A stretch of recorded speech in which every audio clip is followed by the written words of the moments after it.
Selamat berjumpa kembali saudara-saudari yang dikasihi mengasihi Tuhan Yesus Kristus. Puji kepada Tuhan untuk hari yang baru yang diberikan kepada kita.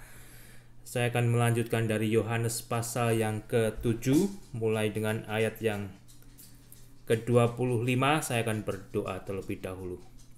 Bapa di surga, hamba mengucap syukur untuk hari ini. Ajar kami terus Tuhan untuk mau mengucap syukur dan meminta pertolongan Tuhan untuk menggunakan hari-hari yang Tuhan berikan dengan baik, dengan bijaksana, dan bahkan menjadi berkat bagi kemuliaan Tuhan. Penuhi kami dengan Roh Kudus-Mu, sehingga apa yang kami perbuat sebagai anak-anak-Mu juga boleh Tuhan kuasai, dan Kau jadikan berkat baik bagi kami dan bagi sesama kami Tuhan. Berikan berkat-Mu ketika kami juga boleh membaca firman-Mu. Berikan berkat sorgawi-Mu. Ampuni untuk segala dosa kami Tuhan. Dalam nama Tuhan Yesus hamba boleh berdoa dan mengucap syukur. Amin. Yohanes pasal yang ke-7, saudara, saya akan melanjutkan dari ayat yang ke-25. Yohanes pasal yang ke-7 ayat 25. Demikian bunyinya. Beberapa orang Yerusalem berkata, bukankah dia ini yang mau bunuh, ya? Beberapa orang Yerusalem berkata, bukankah dia ini Yesus yang mereka mau bunuh? Dan lihatlah, ia berbicara dengan leluasa, ya. Yesus berbicara dengan leluasa dan mereka tidak mengatakan apa-apa kepada Yesus. Mungkinkah pemimpin kita benar-benar sudah tahu bahwa ia adalah Kristus?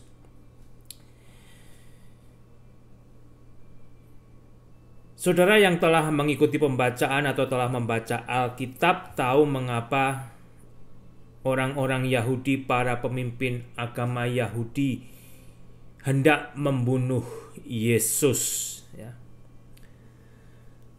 Karena Yesus meniadakan hari Sabat, karena Yesus oleh mereka dianggap menyamakan dirinya dengan Allah. Sehingga Yesus bagi mereka adalah penyesat. Bagaimana dengan Anda sendiri? Bagaimana dengan Anda sendiri? Siapa Yesus bagi Anda, ya? Terlebih jikalau Anda yang mendengar saat ini adalah orang yang memusuhi Yesus, ya. Kalau Anda memusuhi Yesus, ya, Anda memusuhi pengikut Yesus, apa sih sebenarnya yang menjadi dorongan Anda, ya, untuk memusuhi Yesus, untuk membenci Yesus, bahkan untuk membenci orang-orang Kristen? Sedangkan Yesus sendiri tidak menjahati Anda. Yesus tidak menjahati manusia-manusia lain. Justru kalau Anda perhatikan di dalam Alkitab, apa yang diajarkan oleh Yesus itu sangat amat baik, luar biasa, yang mungkin tidak didapati di dalam buku-buku pengajaran yang lain, ya. Ambil contoh, saudara. Saya akan membaca dari Matius pasal ke-5. Ayat yang ke-10, 12 dikatakan demikian. Berbahagialah orang yang dianiaya oleh sebab kebenaran, ya, karena merekalah yang empunya kerajaan sorga. Berbahagialah kamu jika karena aku kamu dicela dan dianiaya, dan kepadamu difitnahkan segala yang jahat. Bersukacita dan bergembiralah, karena upahmu besar di sorga, sebab demikian juga telah dianiaya nabi-nabi sebelum kamu. Yesus sendiri mengajarkan bagi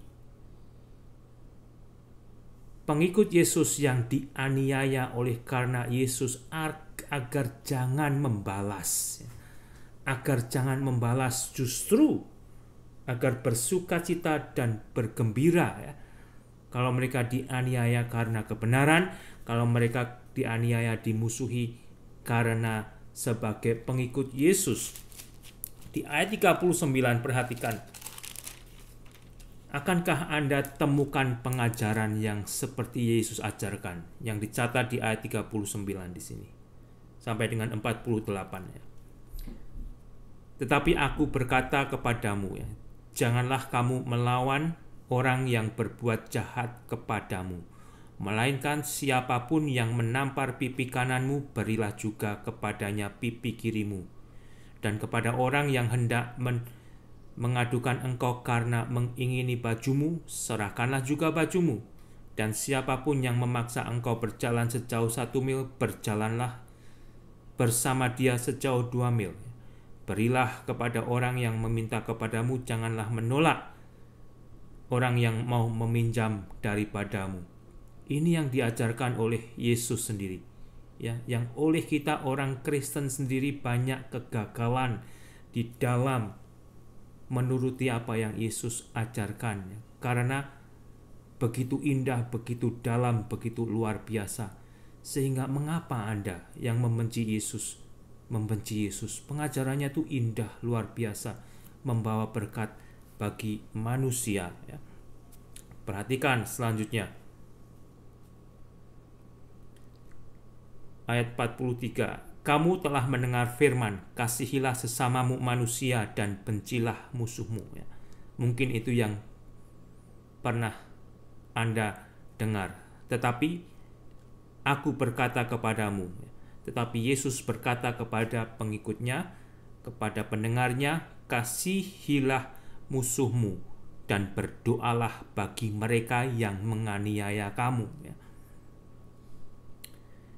Bukan untuk membenci musuhnya, tetapi Yesus mengajarkan agar kita mengasihi musuh kita dan berdoa bagi musuh kita, musuh orang-orang yang menganiaya kita. Ini yang diajarkan oleh Yesus.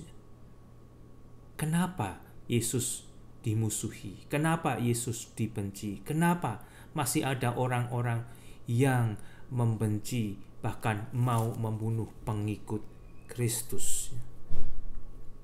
Karena dengan demikian kamu menjadi anak-anak Bapamu yang di sorga, yang menerbitkan matahari bagi orang yang jahat dan orang yang baik, dan menurunkan hujan bagi orang-orang yang benar dan orang-orang yang tidak benar. Orang Kristen itu dipanggil untuk menjadi berkat. Orang Kristen sendiri banyak kegagalannya untuk melakukan kehendak Yesus yang luar biasa ini. 46 ya. Apabila kamu mengasihi orang yang mengasihi kamu, apakah upahmu? Ya. Justru sebaliknya, kalau kita mau mengasihi orang itu ada yang diharapkan. Betul tidak, saudara? Anda berbaikan kepada orang karena Anda mengharapkan sesuatu dari orang itu. Tetapi apa yang diajarkan oleh Yesus di sini? Apabila kamu mengasihi orang yang mengasihi kamu, apakah upahmu? Ya. Bukankah pemungut cukai juga berbuat demikian? Dan apabila kamu hanya memberi salam kepada saudara-saudaramu saja, apakah lebihnya daripada perbuatan orang lain? Ya. Bukankah orang yang tidak mengenal Allah pun berbuat demikian? Lah, orang-orang yang tidak mengenal Allah pun berbuat demikian. Jangan merasa Anda sudah melakukan suatu hal yang luar biasa. Karena itu haruslah kamu sempurna sama seperti Bapa yang di surga adalah sempurna.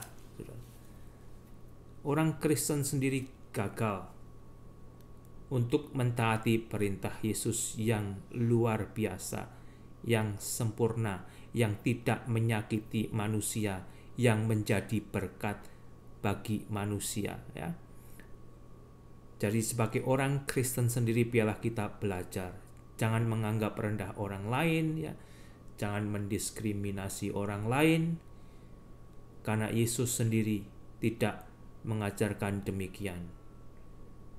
Bagi Anda yang masih memusuhi Yesus, yang membenci pengikut Yesus, sadarilah, jikalau Yesus itu mengajarkan sesuatu yang membawa berkat bagi manusia. Terlebih daripada itu, Yesus sendiri telah mengorbankan dirinya bagi Anda, agar Anda yang percaya beroleh hidup yang kekal. Sehingga luar biasa saudara, inilah sebetulnya perang antara kebenaran, terang, dan kegelapan. Kegelapan berusaha membinasakan terang, tetapi terang itu sendiri, terangnya luar biasa. Dan terang itu telah bercahaya di antara manusia, dan bagi setiap orang, setiap manusia yang percaya kepada terang itu, yaitu Yesus, yang bisa menerangi hati Anda, yang akan bisa mencelikkan mata hati Anda dan melihat siapa sebenarnya Yesus. Apa untungnya kalau Anda percaya kepada Yesus, tentang siapa Yesus seperti yang dikatakan Alkitab? Anda akan menerima berkat yang paling besar, berkat yang utama yang sebenarnya Anda perlukan, yaitu kehidupan kekal, keselamatan, untuk kembali nanti setelah Anda mati dibangkitkan untuk diberi mahkota kehidupan karena Anda percaya kepada Yesus. Ayat 27, tetapi tentang orang ini kita tahu dari mana asalnya. Tetapi bila mana Kristus datang, tidak ada seorang pun yang tahu dari mana asalnya. Di sekitar kehidupan orang-orang Yahudi, mereka memiliki kepercayaan jikalau Kristus itu datang, boom, ya, langsung datang. Tetapi kenyataannya kok Yesus datangnya dari keluarga tukang kayu, dari keluarga miskin. Sedangkan mereka mengharapkan jikalau Kristus datang, Kristus akan membebaskan mereka dari pemerintahan Romawi. Lah, Yesus datangnya dari seorang tukang kayu, keluarga tukang kayu yang sederhana. Bagaimana bisa diharapkan untuk menang, untuk membebaskan mereka dari tangan Romawi? Mereka lupa apa yang sudah dicatat di dalam Kejadian pasal ketiga ayat ke-15. Jikalau Mesias yang dijanjikan, yang sudah digenapi oleh Yesus itu adalah seseorang yang akan dilahirkan dari seorang wanita. Bagi Anda mungkin yang belum tahu, kelahiran Yesus sudah dinubuatkan sebelum manusia yang ketiga lahir di bumi ini. Itu dicatat di dalam Kejadian pasal ketiga ayat 15. Ya.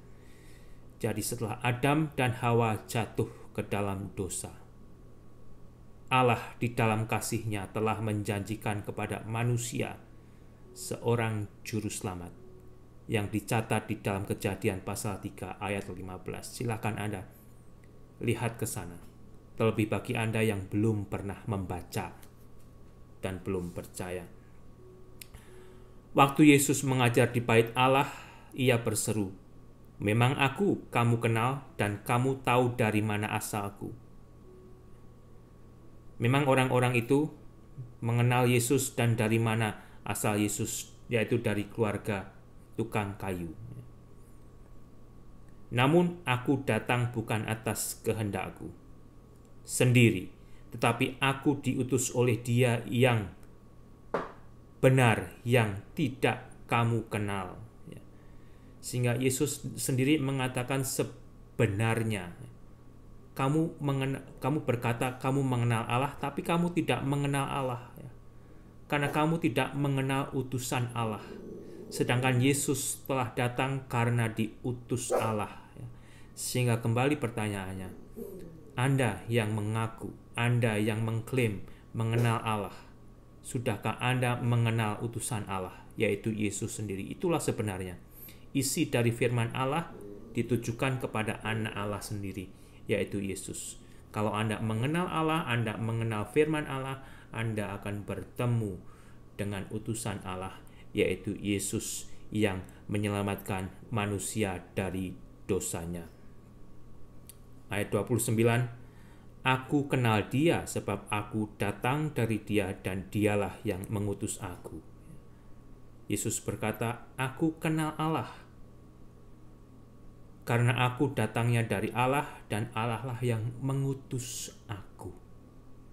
Itu salah satunya yang membuat orang-orang Yahudi, para pemimpin agama Yahudi, hendak membunuh Yesus karena Yesus menyamakan dirinya dengan Allah. Karena Yesus adalah Allah. Yesus sendiri menyatakan bahwa dirinya adalah Allah. Bahasa itu sangat dimengerti oleh orang-orang Yahudi. Kalau Anda masih bertanya di manakah Yesus sendiri telah menyatakan jikalau dirinya adalah Allah, salah satunya ini. Kalau Anda mencari ayat, ada orang yang bertanya kepada Anda, di mana itu? Klaim kalau Yesus itu berkata jika dirinya Allah, salah satunya adalah ini, saudara. Bahasa yang sangat dipahami oleh orang-orang Yahudi itu sendiri jikalau Yesus menyatakan bahwa dirinya adalah sama dengan Allah. Ayat 30, mereka berusaha menangkap dia tetapi tidak ada seorang pun yang menyentuh dia sebab saatnya belum tiba. Saat Yesus belum tiba meskipun tidak lama lagi, tinggal sekitar 6 bulan. Tetapi di antara orang banyak itu ada banyak yang percaya kepada Yesus. Dan mereka berkata, apabila Kristus datang, mungkinkah ia akan mengadakan lebih banyak mujizat daripada yang telah diadakan oleh dia ini? Lah kalau ternyata dia ini bukan Kristus, akankah ada yang bisa melakukan yang melebihi yang dia lakukan? Ya, sebetulnya jawabnya bagi Anda yang saat ini sudah diberikan Alkitab dan bisa membaca isi keseluruhan Alkitab, kita tahu jawabnya tidak ada. Tidak ada. Karena Yesus itulah kegenapan daripada Kristus, Mesias, Juru Selamat yang telah Allah janjikan. Tidak ada.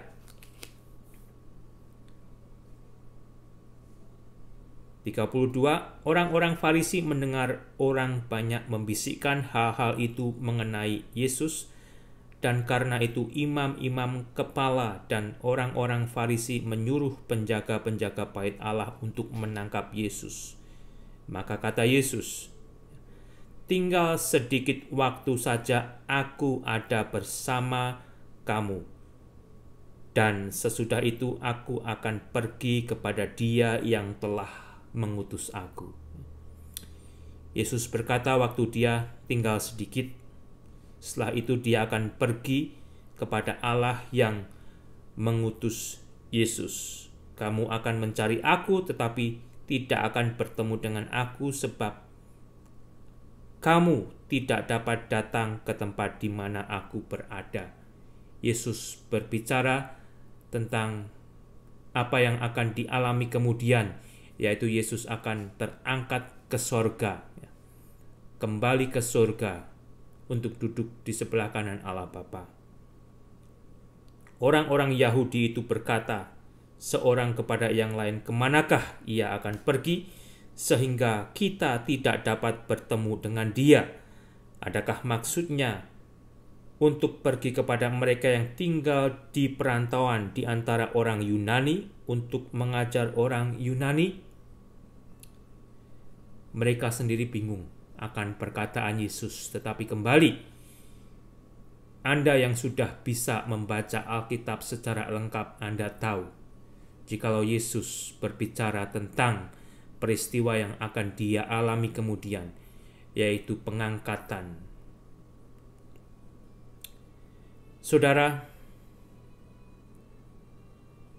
apakah Anda nantinya akan pergi ke tempat di mana Yesus pergi? Itu akan bisa kita alami, itu akan bisa saya dan saudara dan semua manusia alami jikalau kita mendapatkan hidup kekal di dalam Allah melalui Yesus. Di dalam Ibrani pasal 9 ayat 27 Anda bisa baca, kita manusia akan mengalami kematian satu kali, setelah itu dihakimi. Sehingga kembali, bagi kita yang percaya kepada Yesus, setelah kita mati, kita akan pergi bersama Yesus. Karena di dalam Yesus kita sudah dihakimi oleh Allah melalui iman percaya kepada Yesus. Jikalau Yesus telah menebus segala dosa-dosa kita, jikalau Yesus telah mati untuk mengambil penghakiman saya dan saudara, dan kita dibenarkan Allah di dalam Yesus. Tetapi kalau sampai matinya Anda tidak percaya kepada Yesus, Anda akan disimpan dan dibangkitkan untuk dihakimi dan dibuang ke dalam penghukuman. Orang-orang Yahudi ayat 35, orang-orang Yahudi itu berkata seorang kepada yang lain, kemanakah ia akan pergi sehingga kita tidak dapat bertemu dengan dia? Adakah maksudnya untuk pergi kepada mereka yang tinggal di perantauan di antara orang Yunani untuk mengajar orang Yunani? Apakah maksud perkataan yang diucapkannya ini? Kamu akan mencari aku, tetapi kamu tidak akan bertemu dengan aku, dan kamu tidak dapat datang ke tempat di mana aku berada. Saudaraku, diperlukan satu kelahiran baru, yaitu kelahiran di dalam roh. Ketika Anda percaya kepada Yesus, jikalau Yesus adalah sebagaimana Yesus yang sudah dicatat di dalam Alkitab, Yesus yang sudah dicatat di dalam firman Tuhan, di mana Yesus sendiri mengatakan jikalau Yesus datangnya dari Allah, dia utusan Allah, dia sendiri adalah Mesias yang menjadi penebus dosa bagi setiap manusia. Dan jikalau Anda percaya itu, Yesus adalah satu-satunya juru selamat Anda akan bertemu dengan Yesus lagi. Tidak untuk dihakimi, tetapi untuk dihakimi dengan diberi mahkota kehidupan. Maksud saya tidak untuk dihakimi dan dibuang, tetapi Anda akan nantinya bertemu dengan Yesus, dihakimi dan diberi mahkota kehidupan. Dan pada hari terakhir, yaitu pada puncak perayaan itu, puncak perayaan Pondok Daun itu, Yesus berdiri dan berseru, barang siapa haus, baiklah ia datang kepadaku dan minum. Perayaan Pondok Daun itu, di antaranya mereka merayakan bagaimana mereka diberi air yang membuat mereka hidup di dalam perjalanan di padang gurun ketika mereka keluar dari Mesir menuju tanah Kanaan. Tetapi sebetulnya Yesus itu sendiri adalah air kehidupan. Barang siapa percaya kepadaku, seperti yang dikatakan oleh kitab suci, dari dalam hatinya akan mengalir aliran-aliran air hidup. Bagi siapa yang akhirnya percaya kepada Yesus, menerima Yesus sebagai Mesias, sebagai Kristus, sebagai juru selamatnya, di dalam diri orang itu, di dalam diri Anda akan mengalir aliran-aliran air hidup. Yang dimaksudkannya ialah roh yang akan diterima oleh mereka yang percaya kepadanya, sebab roh itu belum datang karena Yesus belum dimuliakan. Ini semua sudah terjadi, dan kalau Anda adalah salah satu orang yang sudah percaya kepada Yesus, seharusnya Anda memiliki aliran air hidup yang datang dari Allah karena Roh Kudus. Bahkan di dalam segala tantangan hidup di dunia ini, di dalam kesusahan Anda, di dalam penderitaan Anda akan tetap merasakan aliran-aliran hidup yang dari Tuhan sendiri. karena Roh Kudus itu adalah roh penghibur yang akan membuat kita senantiasa bersukacita karena saya dan saudara sudah memiliki Yesus dan terlebih dari itu dimiliki Yesus. Puji kepada Tuhan, Tuhan Yesus memberkati.